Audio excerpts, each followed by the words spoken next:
സംഭവം കൊള്ളാം. Okay, it's different. ഒരു കമ്പനി ഒരു ഡിഫറെൻറ്റ് റൂട്ട് എടുക്കാൻ നോക്കുന്നുണ്ട്. So it's nice, it's A different experience. അതാണ് നത്തിങ് ഫോണിനെ കുറിച്ച് പറയാനുള്ളത്. ഓക്കെ, എനിവേ ബാക്കി ഇനി ഒരുപാട് പറയാനുണ്ട്. അൺബോക്സിങ് മാത്രമല്ല, എൻ്റെ പല ഇൻട്രസ്റ്റിംഗ് പോയിന്റ് ഓഫ് വ്യൂ, പല ഇൻട്രസ്റ്റിംഗ് തോട്ട്സൊക്കെ ഞാൻ ഈ ഒരു വീഡിയോയിൽ ഷെയർ ചെയ്യുന്നുണ്ട്. സോ വീഡിയോ അവസാനം വരെ കാണുക, കൂടുതൽ സമയം വേസ്റ്റ് ചെയ്യാതെ ലെറ്റ്സ് റോൾ. ഇതാണ് നത്തിങ്ങിൻ്റെ black edition retail unit box. Okay, so retail unit ആണ്, നമ്മൾ വാങ്ങിയതാണ്. ബോക്സിൽ ഓബ്വിയസ്ലി ഫോൺ വരുന്നുണ്ട്, documents, charging cable and finally SIM ejector tool. So ബോക്സിൽ ചാർജർ വരുന്നില്ല. ഒരു ഫോൺ അതിൻ്റെ ബോക്സിൽ നിന്ന് പുറത്തേക്ക് എടുക്കുമ്പോൾ ഒരു സംഭവം ഉണ്ടല്ലോ, ഒരു സർപ്രൈസിങ് എലിമെൻറ്റ്, അത് തീർച്ചയായിട്ടും നമുക്ക് ഫീൽ ചെയ്യും. കാരണം ഒരു ട്രാൻസ്പെറൻറ്റ് ബാക്കാണ് കൊടുത്തിരിക്കുന്നത്. ഇതുവരെ നമ്മൾ കാണാത്ത രീതിയിലുള്ള ഒരു ഡിസൈൻ ഫാക്ടറാണ് ഇവിടെ കൊടുത്തിരിക്കുന്നത്. തീർച്ചയായിട്ടും ഓക്കെ. 193 gram ആണ് വെയിറ്റ്, 8.3 mm ആണ് thickness. So weight is okay. 200 ഗ്രാമിൻ്റെ താഴെ ഇറ്റ്സ് ഡീസൻറ്റ് വെയിറ്റ്. പക്ഷേ തിക്നെസ് അത്യാവശ്യം ഉണ്ട് കേട്ടോ. 8.3 mm എന്ന് പറയുമ്പോൾ അത്യാവശ്യം തിക്നെസ് ഉണ്ട്. ആ തിക്നെസ് ഈ ഒരു ഫോൺ കയ്യിൽ നമ്മൾ പിടിക്കുമ്പോൾ ആ തിക്നെസ് നമുക്ക് ഫീൽ ആവും ഫോർ ഷ്യൂർ. കാരണം ആ ഒരു ബോക്സ് ഡിസൈനാണ് കൊടുത്തിരിക്കുന്നത്. ഐഫോണിൽ നിന്ന് ക്ലിയർ ഇൻസ്പിറേഷൻ വന്നിട്ടുണ്ട്.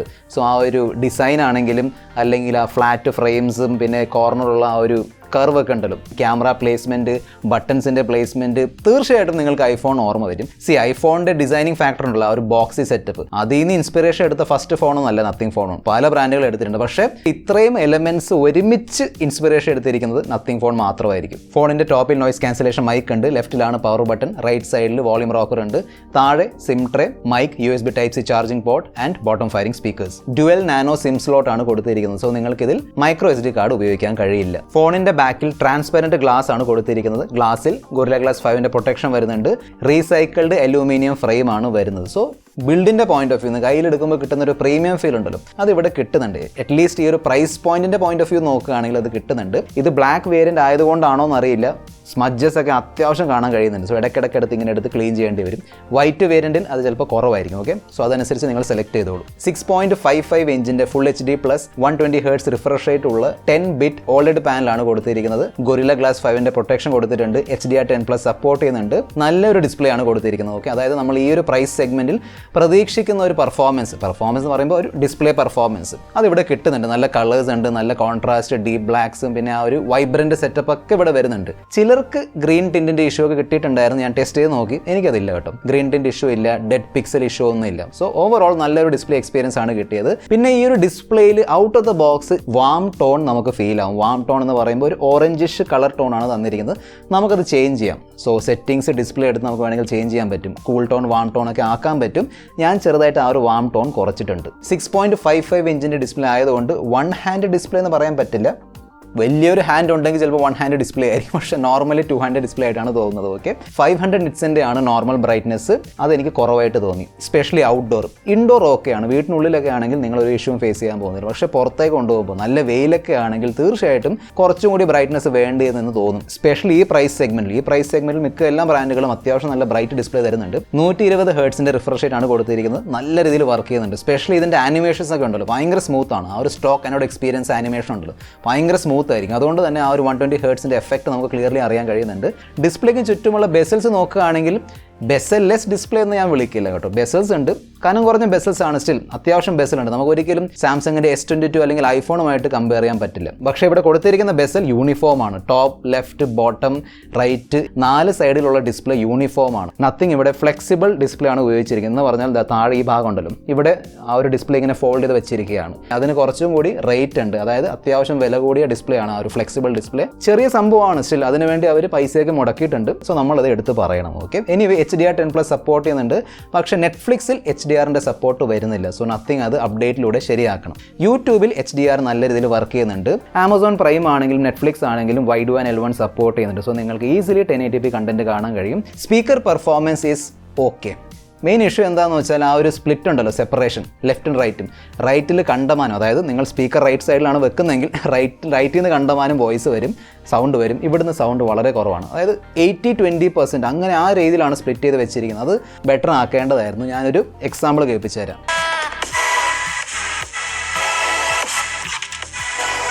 ഞാൻ ഇവിടുത്തെ സ്പീക്കർ ക്ലോസ് ചെയ്യുമ്പോൾ അത്യാവശ്യം സൗണ്ട് കുറയുന്നുണ്ട്. ഓക്കെ, സോ ആ ഒരു ഡിസ്ട്രിബ്യൂഷൻ കുറച്ചും കൂടി ബെറ്റർ ആയിട്ട് ചെയ്യേണ്ടതായിരുന്നു. ഹെഡ്ഫോൺ ജാക്കിൻ്റെ ഓപ്ഷൻ കൊടുത്തിട്ടില്ല. അത് കൊടുത്തിരുന്നെങ്കിൽ ഈ ഒരു ഫോണിനെ മാറ്റി നിർത്താൻ പറ്റിയേനെ അല്ലേ. ഹെഡ്ഫോൺ ജാക്ക് ഉണ്ടായിരുന്നെങ്കിൽ. പക്ഷേ അതേ സമയത്ത് നത്തിങ്ങിൻ്റെ തന്നെ TWS ഉണ്ട്, നത്തിങ് ഇയർ 1. സോ തീർച്ചയായിട്ടും ഹെഡ്ഫോൺ ജാക്കിൽ സെൻസ് ഇല്ല. Optical in display finger print scanner ആണ് കൊടുത്തിരിക്കുന്നത്. നല്ല രീതിയിൽ വർക്ക് ചെയ്യുന്നുണ്ട്, അങ്ങനെ ഇഷ്യൂ ഒന്നുമില്ല. ഫേസ് അൺലോക്ക് കുറച്ചും കൂടി ഇമ്പ്രൂവ് ആക്കാനുണ്ട് എന്ന് പറഞ്ഞാൽ ചിലപ്പോഴൊക്കെ അത് വർക്ക് ആവുന്നില്ല. ഫ്രണ്ടിൽ നിന്ന് ലൈറ്റ് വരുമ്പോൾ ഇറ്റ്സ് ഓക്കെ, പക്ഷേ ബാക്ക്ഗ്രൗണ്ടിൽ നിന്ന് ലൈറ്റ് വരുമ്പോൾ ചിലപ്പോഴൊക്കെ ഡിറ്റക്ട് ചെയ്യുന്നില്ല. സോ അത് കുറച്ചും കൂടി ഒന്ന് കറക്റ്റ് ചെയ്യാനുണ്ട്. സോ ഇപ്പോൾ ഓക്കെ ആണ്, ഇപ്പോൾ അൺലോക്ക് ആവുന്നുണ്ട്. ഓക്കെ, നോ പ്രോബ്ലം, അൺലോക്ക് ആവുന്നുണ്ട്. ഇനി ഞാൻ ആംഗിൾ മാറ്റാം. കണ്ടില്ല, ഇപ്പോൾ അൺലോക്ക് ആവുന്നില്ല. സോ അത് കറക്റ്റ് ചെയ്യാനുണ്ട്. അത്യാവശ്യം നല്ല പ്രീമിയം ഹാപ്റ്റിക് ഫീഡ്ബാക്ക് എക്സ്പീരിയൻസ് അവരിവിടെ കൊടുത്തിട്ടുണ്ട്. നല്ല ഹാപ്റ്റിക് ഫീഡ്ബാക്ക് എക്സ്പീരിയൻസ് ആണ് കിട്ടുന്നത്. എന്ന് പറഞ്ഞാൽ ടൈപ്പ് ചെയ്യുമ്പോൾ കിട്ടുന്ന ഒരു വൈബ്രേഷൻ ഹാപ്റ്റിക് ഫീഡ്ബാക്ക് എക്സ്പീരിയൻസ് ഉണ്ടല്ലോ, നല്ലതാണ്. നെക്സ്റ്റ് ആണ് ക്യാമറ. ഒരു കാര്യം എടുത്ത് പറഞ്ഞേ പറ്റൂ, ആ ഒരു ഗിമ്മിക്ക് പരിപാടി ഉണ്ടല്ലോ, 2 മെഗാ പിക്സലിൻ്റെ ഡെപ്ത്, 2 മെഗാ പിക്സലിൻ്റെ മാക്രോ, ആ ഒരു പരിപാടി ഇവിടെ കളിക്കാൻ നോക്കിയിട്ടില്ല. സോ അതിന് വേണ്ടി ഒരു ബോണസ് പോയിന്റ് ഉണ്ട്. 2 പ്രോപ്പർ ക്യാമറയാണ്. 50 മെഗാ പിക്സലിൻ്റെ സോണിയുടെ IMX 766 OIS ഉള്ള ക്യാമറ, പിന്നെ 50 മെഗാ പിക്സലിൻ്റെ സാംസങ്ങിൻ്റെ JN1 സെൻസർ, 4K 30 FPS ആണ് maximum rear video resolution. 16 mega പിക്സലിൻ്റെ സെൽഫി ക്യാമറയാണ് കൊടുത്തിരിക്കുന്നത്. 1080p 30 FPS ആണ് സെൽഫി വീഡിയോ റെസൊല്യൂഷൻ. 50 മെഗാ പിക്സലിൻ്റെ മെയിൻ ക്യാമറ ഉണ്ടല്ലോ, അതിൻ്റെ പെർഫോമൻസ് ഓക്കെ ആണ്. സ്പെഷ്യലി അത്യാവശ്യം നല്ല ലൈറ്റ് ഒക്കെ ഉണ്ടെങ്കിൽ, ഡേ ടൈം ഒക്കെ ആണെങ്കിൽ, ഈവനിങ് ആണെങ്കിൽ, അത്യാവശ്യം നല്ല ലൈറ്റ് ഒക്കെ ഉണ്ടെങ്കിൽ ഇറ്റ്സ് ഓക്കെ. അങ്ങനെ വലിയ ഇഷ്യൂ ഒന്നുമില്ല. നല്ല കളേഴ്സ് ഒക്കെ തരുന്നുണ്ട്. പിന്നെ കളേഴ്സ് നാച്ചുറൽ ആണ്. ഓക്കെ, അങ്ങനെ ഭയങ്കരമായിട്ട് ഓവറായിട്ട് ബൂസ്റ്റ് ഒന്നും ചെയ്യുന്നില്ല. നാച്ചുറൽ കളേഴ്സ്, സട്ടിൽ കളേഴ്സ് ആണ് ഇവർ തരാൻ നോക്കുന്നത്. ഫേസിലുള്ള സ്കിൻ ടോണും അത്യാവശ്യം നല്ല രീതിയിൽ ഹാൻഡിൽ ചെയ്യുന്നുണ്ട്. നോർമൽ ഫോട്ടോസ് നോക്കുകയാണെങ്കിൽ ചില ഫോട്ടോസിൽ ബ്രൈറ്റ്നസ് കുറവായിരുന്നു എന്ന് എനിക്ക് തോന്നി. അതായത് കുറച്ചും കൂടി പൊടിക്കും കൂടി ബ്രൈറ്റ്നസ് വേണ്ടിയിരുന്നു. ബാക്കിയെല്ലാം ഓക്കെയാണ്. ഷാർപ്നെസ് ആണെങ്കിലും ഡീറ്റെയിൽസ് ആണെങ്കിലും അത്യാവശ്യം ക്യാപ്ചർ ചെയ്യുന്നുണ്ട്. നല്ല ലൈറ്റ് ഉണ്ടെങ്കിൽ. അൾട്രാ വൈഡ് ക്യാമറ പെർഫോമൻസ് എനിക്ക് ഇഷ്ടപ്പെട്ടില്ല. Okay, it was not good. Specially നമ്മൾ ആ മെയിൻ ക്യാമറ വെച്ച് കമ്പയർ ചെയ്യുമ്പോൾ ആ ഒരു കളർ ടോണും പിന്നെ ആ ഒരു കളർ സാച്ചുറേഷനൊക്കെ മാറും നമുക്ക് അറിയാൻ കഴിയുന്നുണ്ട്. നല്ല വ്യത്യാസമുണ്ട്. ഫീൽഡ് ഓഫ് വ്യൂ കിട്ടുന്നുണ്ടെങ്കിലും ആ ഒരു എന്തോ ഒരു സ്പെല്ലിംഗ് മിസ്റ്റേക്ക് ഉണ്ട്. നത്തിങ്. ഈ അൾട്രാ വൈഡ് ക്യാമറ പെർഫോമൻസ് കുറച്ചും കൂടി ബെറ്റർ ആക്കണം. അതായത് കുറച്ചും കൂടി കളേഴ്സ് വേണം. അൾട്രാ വൈഡ് ക്യാമറ വെച്ച് എടുക്കുന്ന മാക്രോ ഫോട്ടോസ് ആർ ഡീസെൻറ്റ്. അങ്ങനെ ഭയങ്കര വാവ് ഫാക്ടർ ഒന്നുമില്ല. സ്റ്റെബിലൈസേഷൻ എനിക്ക് ഇഷ്ടപ്പെട്ടു കേട്ടോ. അത്യാവശ്യം നല്ല സ്റ്റെബിലൈസേഷൻ ചെയ്യുന്നുണ്ട്. 4K 30 FPS OIS-ഉം EIS-ഉം രണ്ടും വർക്ക് ചെയ്യുന്നുണ്ട്. അതുകൊണ്ട് നല്ല സ്റ്റെബിലൈസേഷൻ കിട്ടുന്നുണ്ട്. Even colours and all is okay.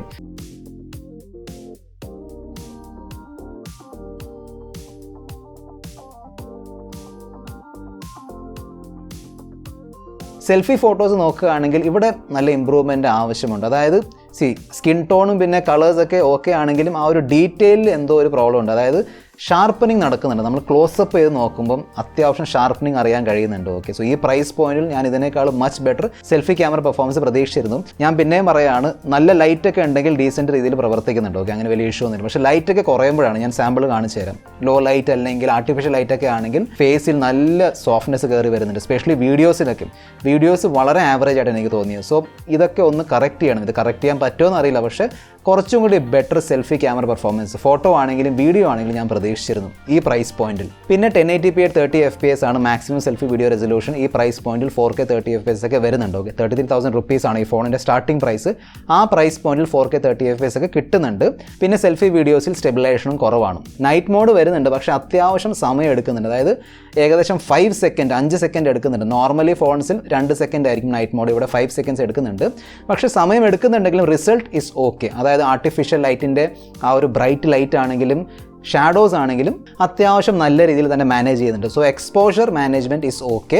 പക്ഷേ നിങ്ങൾ നൈറ്റ് മോഡ് ഇടാതെ എടുക്കുകയാണെങ്കിൽ നല്ല സോഫ്റ്റ് ഫോട്ടോസാണ് വരുന്നത്. ഓക്കെ, സ്പെഷ്യലി ഇൻഡോർ ഒക്കെ എടുക്കുമ്പോൾ, അതായത് ഒരു കടേൻ്റെ ഉള്ളിലൊക്കെ ആണെങ്കിൽ ആ ഒരു ആർട്ടിഫിഷ്യൽ ലൈറ്റിൽ അത്രയും ക്രിസ്പ്നെസ് കിട്ടുന്നില്ല ഫോട്ടോസിൽ. ഓക്കെ, സോഫ്റ്റ് ഫോട്ടോസാണ് വരുന്നത് സ്പെഷ്യലി ആർട്ടിഫിഷ്യൽ ലൈറ്റിൽ. 8GB 128GB 8GB 256GB പിന്നെ finally 12GB 256GB 3 RAM storage variance ആണ് കൊടുത്തിരിക്കുന്നത്. ഓക്കെ, റാം ടൈപ്പ് LPDDR5 ആണ്. UFS 3.1 സ്റ്റോറേജ് ആണ് വരുന്നത്. സോ തീർച്ചയായിട്ടും RAM and storage is flagship level. ആ പോയിന്റ് ഓഫ് വ്യൂ ഇഷ്യൂ ഒന്നുമില്ല. Out of the box Android 12 വരുന്നുണ്ട് with nothing OS. Out of the box നല്ലൊരു സോഫ്റ്റ്വെയർ എക്സ്പീരിയൻസ് ആണ് കിട്ടിയത്. അതായത് ബഗ് ഫ്രീ ആണ് എന്ന് ഞാൻ പറയില്ല. ചെറിയ രീതിയിലുള്ള ആ ഒരു ഉണ്ടല്ലോ, നമ്മൾ അങ്ങോട്ടും ഇങ്ങോട്ട് ഷിഫ്റ്റ് ചെയ്യുമ്പോൾ കിട്ടുന്ന ഒരു സ്റ്റക്ക്, ചെറിയ സ്റ്റക്കും പിന്നെ ഇടയ്ക്ക് ഞാൻ പുറത്ത് പോയി ഫോട്ടോ എടുക്കാൻ നോക്കിയപ്പോൾ ക്യാമറ ആപ്ലിക്കേഷൻ ക്രാഷ് ആയിട്ടുണ്ട്. എനിക്കത് ക്യാപ്ചർ ചെയ്യാൻ പറ്റില്ല, പക്ഷേ ക്യാമറ ആപ്ലിക്കേഷൻ ക്രാഷ് ആയി. പിന്നെ ഒന്നുകൂടെ സ്റ്റാർട്ട് ചെയ്യേണ്ടി വന്നു. ഫോൺ സ്റ്റാർട്ട് ചെയ്യേണ്ടി വന്നില്ല, ആ ഒരു ആപ്ലിക്കേഷൻ ഒന്നുകൂടെ സ്റ്റാർട്ട് ചെയ്യേണ്ടി വന്നു. ഇത് വളരെ പുതിയൊരു കമ്പനിയാണ്, അവരുടെ ഫസ്റ്റ് ഫോണാണ്. സോ നമ്മൾ കുറച്ച് സമയം കൊടുക്കണം. അവരെന്തായാലും കറക്റ്റ് ചെയ്യും, കാരണം സോഫ്റ്റ്വെയർ എക്സ്പീരിയൻസ് ആണ് അവരുടെ മെയിൻ എന്നാണ് നത്തിങ് പറഞ്ഞിരിക്കുന്നത്. ഓക്കെ, ഓവറോൾ നല്ല സോഫ്റ്റ്വെയർ എക്സ്പീരിയൻസ് ആണ്. ഒരു കാര്യം എടുത്ത് പറഞ്ഞേ പറ്റൂ, ഒരൊറ്റ ആഡ് അല്ലെങ്കിൽ ഒരൊറ്റ ബ്ലോട്ട്വെയർ ഇല്ല. പല ബ്രാൻഡുകളുടെ ഫോൺസിലും ബ്ലോട്ട്വെയർസ് കുറവാണെന്ന് പറയുന്നുണ്ടെങ്കിലും ആ ഫേസ്ബുക്ക് നെറ്റ്ഫ്ലിക്സ് എന്തായാലും കാണും, ഉറപ്പായിട്ടും കാണും. ഇവിടെ അതുമില്ല, ഓൺലി ഗൂഗിൾ ആപ്ലിക്കേഷൻസ്. സോ തീർച്ചയായിട്ടും അതിനു വേണ്ടി ഒരു വലിയ തംസപ്പ് ഉണ്ട്. എനിവേ പ്രൊസസ്സറിനെ കുറിച്ച് സംസാരിക്കേണ്ടത് എനിക്കറിയാം എല്ലാവരും അതിനെക്കുറിച്ച് ഇങ്ങനെ കേൾക്കാൻ വേണ്ടി വെയിറ്റ് ചെയ്തുകൊണ്ടിരിക്കുകയാണ്. സോ ക്വാൾകോം സ്നാപ്ഡ്രാഗൺ 778G+ ചിപ്സെറ്റാണ് കൊടുത്തിരിക്കുന്നത്. ഓക്കെ, ഈ പ്രൈസ് പോയിന്റിൽ അതൊരു ഡീസൻറ്റ് ചിപ്സെറ്റ് എന്ന് പറയാൻ പറ്റുള്ളൂ. കാരണം ഈ പ്രൈസ് പോയിന്റിൽ 888 ക്വാൾകോം സ്നാപ്ഡ്രാഗൺ 888 870 ഒക്കെ ഈസിലി കിട്ടുന്നുണ്ട്. അതായത് ഇവർ ഉദ്ദേശിക്കുന്ന കാര്യങ്ങളൊക്കെ ഉണ്ടല്ലോ, അതായത് സോഫ്റ്റ്വെയർ എക്സ്പീരിയൻസ് അതൊക്കെ ഇതിന് ഹാൻഡിൽ ചെയ്യാൻ പറ്റുന്നുണ്ട്. ഈവൻ ഗെയിമിംഗ് നോക്കുകയാണെങ്കിൽ BGMIയിൽ സ്മൂത്ത് എക്സ്ട്രീം 60 FPS കിട്ടുന്നുണ്ടെങ്കിൽ ഞാൻ കളിച്ച് നോക്കിയിട്ടുണ്ടായിരുന്നു. അത്യാവശ്യം അവിടെ ഇവിടെ ഫ്രെയിം ഡ്രോപ്സ് വരുന്നുണ്ട്. അതായത് ഗെയിമിങ്ങിന് വേണ്ടി നത്തിങ് ഇതിനെ ഇതുവരെ ഓപ്റ്റിമൈസ് ചെയ്തിട്ടില്ല. എസ്പെഷ്യലി BGMIക്ക് വേണ്ടി ഇതുവരെ ഓപ്റ്റിമൈസ് ചെയ്തിട്ടില്ല. സോ നിങ്ങൾ ഗെയിമിംഗ് എക്സ്പീരിയൻസ് ഒക്കെ നോക്കുന്നുണ്ടെങ്കിൽ പോക്കോ ഐക്യു ഫോൺസ് ആയിരിക്കും മച്ച് ബെറ്റർ ഓപ്ഷൻ. ഈ സോഫ്റ്റ്വെയർ എക്സ്പീരിയൻസ് ആണെങ്കിലും ഇതിൽ കൊടുത്തിരിക്കുന്ന ചിപ്സെറ്റ് ആണെങ്കിലും ഇതിനെക്കുറിച്ച് ഞാൻ ഈ വീഡിയോൻ്റെ അവസാനം അത്യാവശ്യം ഡീറ്റെയിൽ സംസാരിക്കുന്നുണ്ട്. ഓക്കെ, എൻ്റെ ഒപ്പീനിയൻ ഞാൻ ഷെയർ ചെയ്യുന്നുണ്ട്. നത്തിങ് ഈ ഫോണിൽ 3 വർഷത്തേക്കുള്ള OS അപ്ഡേറ്റ്, അതായത് പ്രോപ്പർ ആൻഡ്രോയിഡ് അപ്ഡേറ്റ് പ്രോമിസ് ചെയ്തിട്ടുണ്ട്. പിന്നെ 4 വർഷത്തേക്കുള്ള സെക്യൂരിറ്റി അപ്ഡേറ്റ്, അതും ബൈ മന്ത്ലി എന്ന് പറഞ്ഞാൽ 2 മാസം കൂടുമ്പോൾ സെക്യൂരിറ്റി അപ്ഡേറ്റ്സ് വരും എന്നാണ് നത്തിങ് പറഞ്ഞിരിക്കുന്നത് ഫോർ 4 ഇയേഴ്സ്, 4 വർഷത്തേക്ക്.